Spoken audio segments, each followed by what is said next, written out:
Hello! Yan, welcome back to the channel.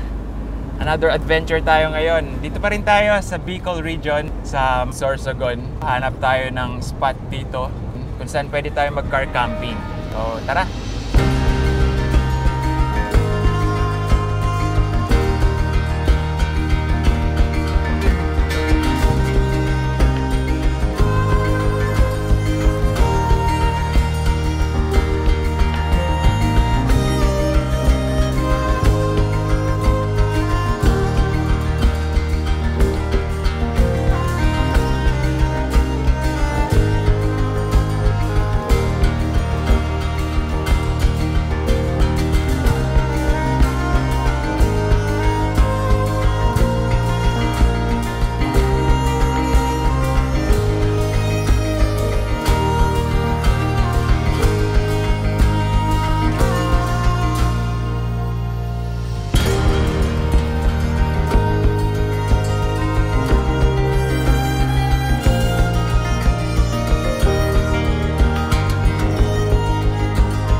Mula sa matataas na bundok, hanggang sa kasulok-sulukang gubat, ultimate dream namin na ma-document ang amazing landscapes. at incredible wildlife dito sa Pilipinas. Ako si Dennis, At ako naman si Celine, kasama ng aming mobile home na si Eli the Camper Van. kikilalanin at susubukan naming tunghayan ang lahat ng magic na meron tayo. Ito ang aming mga adventures. So itong susubukan natin puntahan. Napuntahan na natin to last year. Nagbabike lang tayo dito sa Sorsogon. So tatry natin, nakasama ngayon si Eli the Camper Van kasi hindi kami nakapag-car camping nun eh. So may mga interesting landscape, malilit na landscape tayong napansin nun kaya gusto kong balikan din. So tignan natin kung makakuha tayo ng magagandang images for this episode. Maulap ngayon pero okay lang yan, ganyan talaga eh. Maulan talaga ngayong mga panahon na to eh. So ayan, tuna daw tayo. Let's go!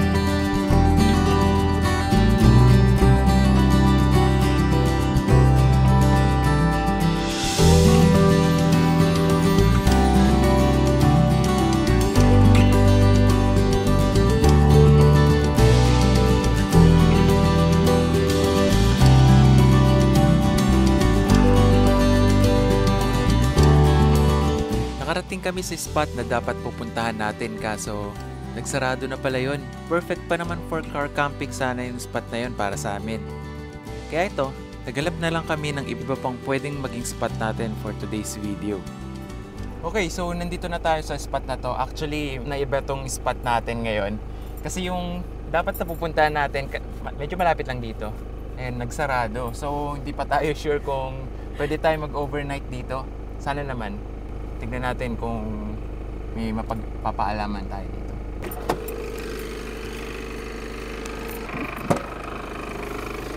So, ayun. Hindi daw tayo pwede dito. Pero pwede daw doon. So, maghanap tayo. Kasi, ewan ko, parang wala daw kuryente, walang ano. Sabi ko nga, okay lang sa atin dito. Kaso, Parking lang sa amin. hindi daw niya inaano. Siguro, kabado rin siya at may kailangan bantayan. Pero dun sa kabila daw, pwede naman daw. So, hanap tayo ng magandang spot. Sana yung medyo makakalapit tayo sa view at wala masyadong nakaharang. No, tara.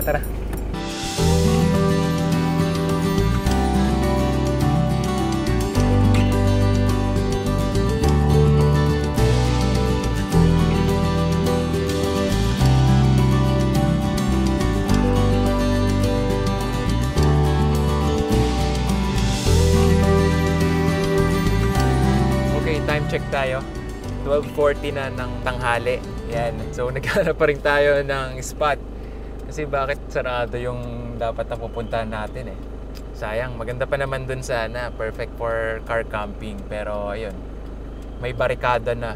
So hindi na pwedeng pumasok. So ito meron kami nakita na sana pwedeng mag-car camping sa loob. Nakalagay, welcome to mangroves. Pero sa loob, merong no trespassing. So siguro dapat lang magpaalam. So si Celine ngayon yung nagpapaalam. So yun natin, sana ito na yun. Kasi hindi pa tayo nagtatanghalian. Ito daw, 300. Oh, pwede. Pwede pumasok? Kasya na ba tayo dyan?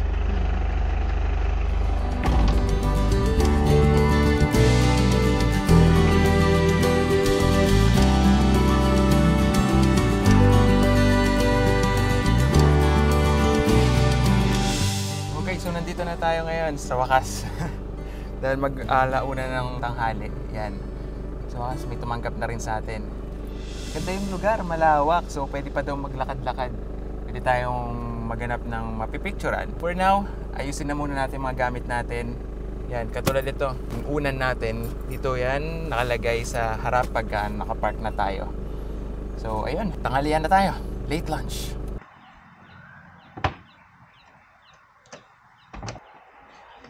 Hello! Hello.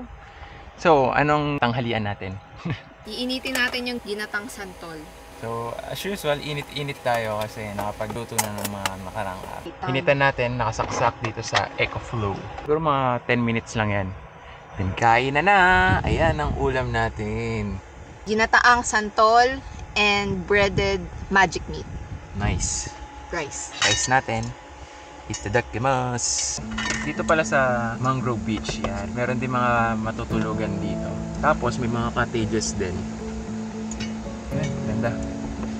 Hindi na masyadong mainit. Lakad-lakad. Saka may mga nakita kami dun sa kaninan. Tinignan natin kaso ang problema. May mga videoke. Eh yun yung ayaw namin napuntahan eh pagka may videoke. Kasi punta ka nga sa mga gantong lugar para mag-unwind eh. Tapos maririnig mo puro videoke dito. So ayos tong napunta natin. Tahimik lang. Kain na na.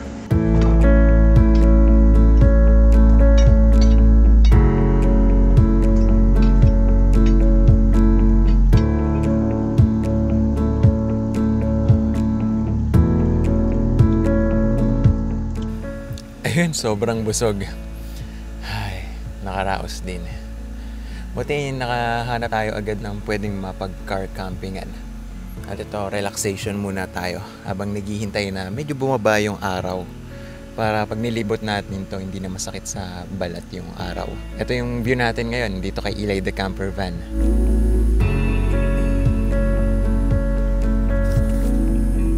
Nandoon yung dagat na mamaya punta natin.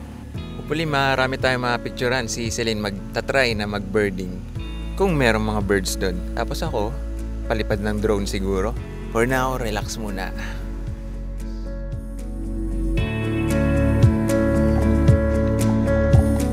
Okay, simulan na natin.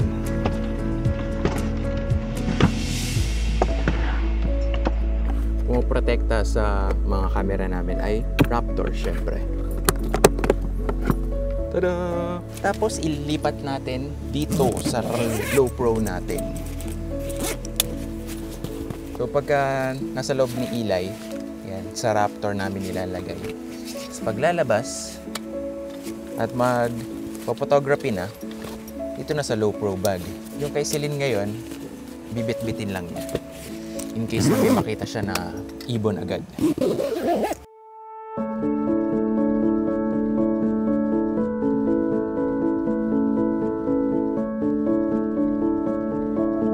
Hulaan nyo kung ano yung nakita ni Celine. Mushroom again.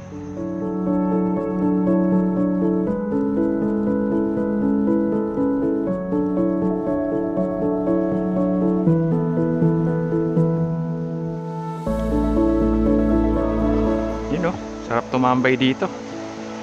Oh, di ba? Daming mangroves. Minimalist. Ewan ko lang kung kita nyo.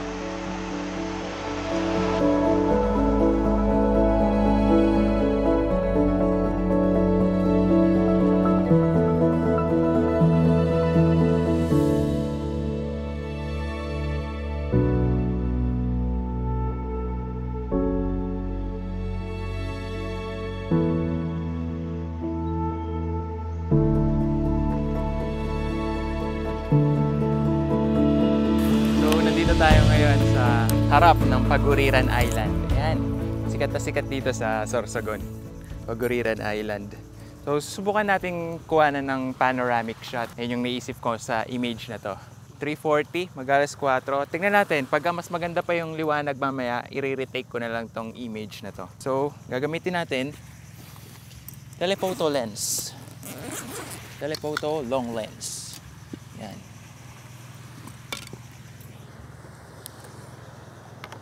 Ingat lang sa tripod kasi yun, bumabaon yung tripod natin dito sa sand na to. So, maganda niyan, lagyan natin siguro ng mga bato sa ilalim ng paanong tripod natin. Tapos kuha pa akong isa.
Ano, meron na? So, naging Instagram husband tayo for today's video. Matapos natin paliparan ng drone itong Paguriran Island. Ayan. Ang ganda ng liwanag ngayon eh. Oh.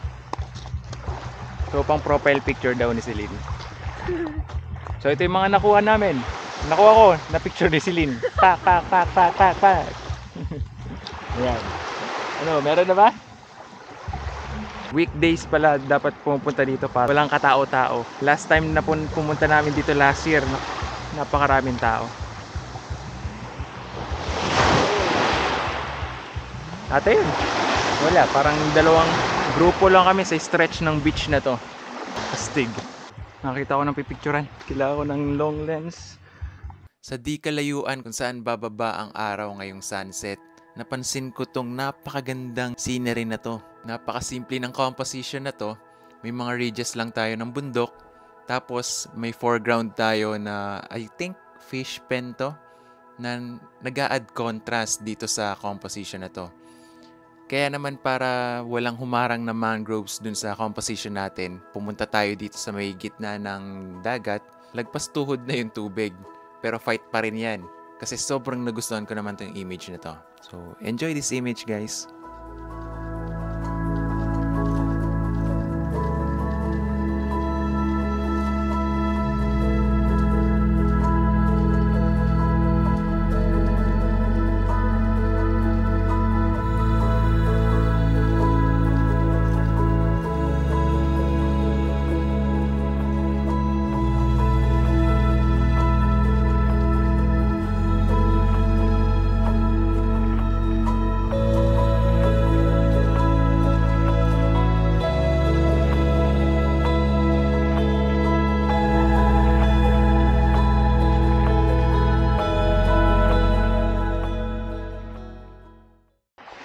Balik na tayo kay Eli the camper van.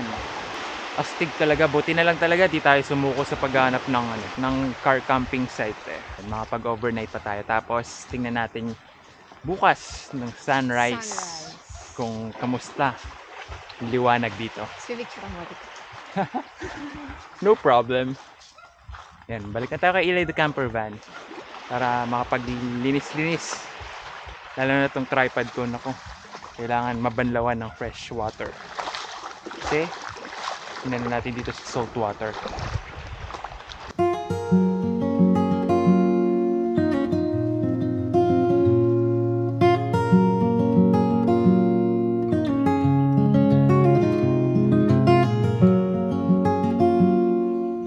Hello.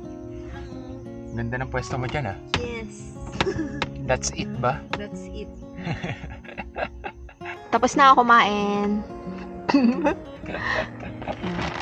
Popcorn. Yan, nagbaon kami ng popcorn. Pero ako lang kumain. Yeah, ayun na yung dinner niya. So ang dinner natin, ininit lang din natin. Init-init tayo ngayon. Buti na lang meron tayong EcoFlow dito sa ilalim natin. Yan, yung power station natin. Bigas! Bigas kanin! Luto na yan. Yan, tapos, yun no? Yun no. Sarap niya no. Nilagang vegan. Nilagang vegan. Bango. So ito nilaga to, imbis na karne, ang ginagamit naming pang substitute ay ang tinatawag na magic meat. Yan. Gawa siya sa wheat and soy protein. Yan. Kaya normal pa rin. Yan. At least animal cruelty free. That's true. Kain.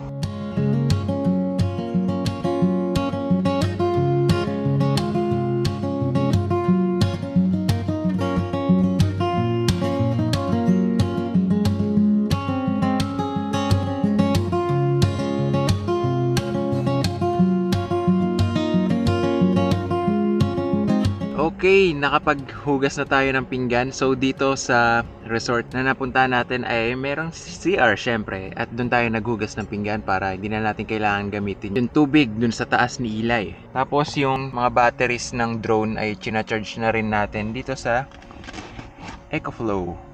Yan, sa ilalim. Para ready tayo magpalipad bukas ng umaga ulit. Tapos ang kama natin dito kay Eli the camper van ay okay na din na i-set up na namin. Para ready to sleep na tayo. Nintay ko na lang si Celine kasi siya ay naghihilamos dun sa CR. Nakabalik na si Celine. Yan. Ready na tayong matulog. Marami pang seremonya si Celine bago makatulog. So kita-kita tayo bukas for sunrise. Good night. Good night.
Ayun, good morning. Sobrang sarap nung tulog namin kagabi.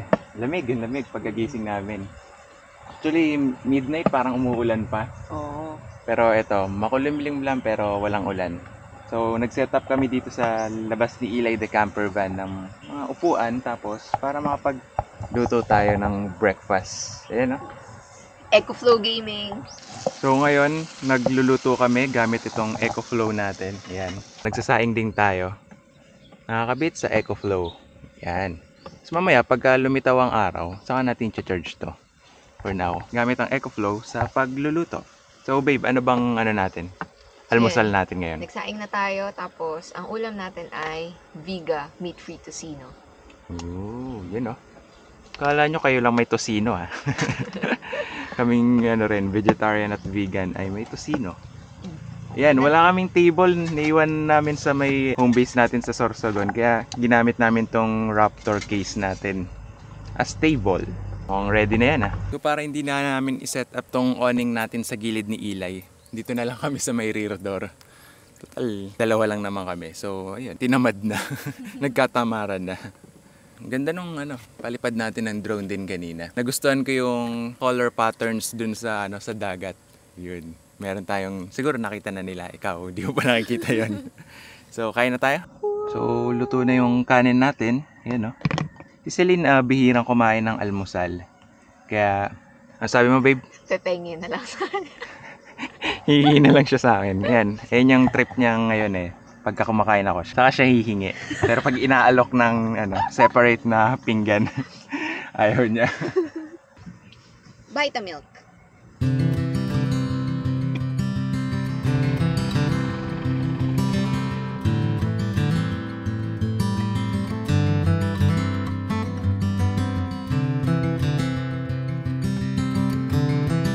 Okay, ayun. Natapos na ang adventure natin sa Mangrove Beach. Maraming salamat sa pagsama ulit sa adventure natin ngayon. Ayun, sobrang na-enjoy namin yung lugar. Kasi relaxing lang, chill lang. So sana sa susunod na episode natin, makapag-birding na si Celine. Ayun pa rin ang hinihintay natin, ang pagbabalik ni Celine sa pagbabirding. So maraming salamat and see you in our next episode.